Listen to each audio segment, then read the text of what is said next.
Bonjour à toutes et à tous. La crise entre le Maroc et l'Algérie s'approfondit. L'Algérie a rompu ses relations diplomatiques avec le Maroc hier. Profitons de ces circonstances difficiles pour parler un peu d'histoire. Durant la guerre d'Algérie, donc qui a duré de 1954 à 1962, le Maroc a apporté une aide décisive au FLN en accueillant ses combattants dans la région d'Oujda, mais aussi en apportant une aide sur ce qu'on peut appeler la guerre des ondes.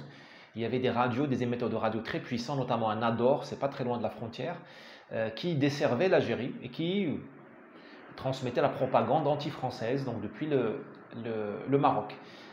Les Égyptiens aussi ont fait pareil avec Radio Le Caire.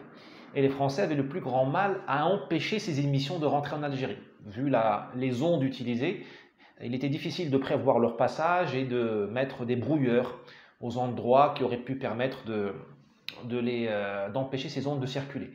La France a dépensé beaucoup d'argent, elle a fini par mettre un brouilleur devant chaque grande ville d'Algérie, ça a coûté une fortune.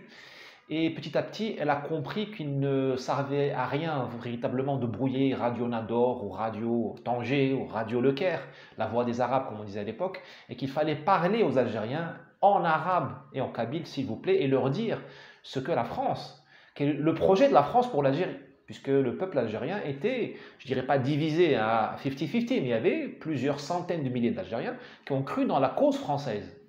Il y avait quand même plusieurs centaines de milliers de soldats algériens, musulmans, harkis ou musulmans dans le contingent français. Donc ça, c'est pas une vue de l'esprit. Or, la France n'a pas parlé à ces gens-là parce qu'elle n'a pas daigné, elle n'a pas pensé à leur parler. Et c'est un garçon qui s'appelle David Galula, auquel j'ai consacré une biographie, qui a commencé à théoriser ça. Je pose la question, aujourd'hui, en France en 2021, il y a au moins 50 000 Afghans. Est-ce que Radio France, France 24, BFM parlent à ces Afghans en pachtoun? Il y a au moins 2,5 millions d'Algériens. Est-ce que quelqu'un parle à ces Algériens en arabe et en kabyle en France pour leur dire ce que la France propose en termes d'assimilation, d'intégration? La version de la France, personne. On leur tourne le dos.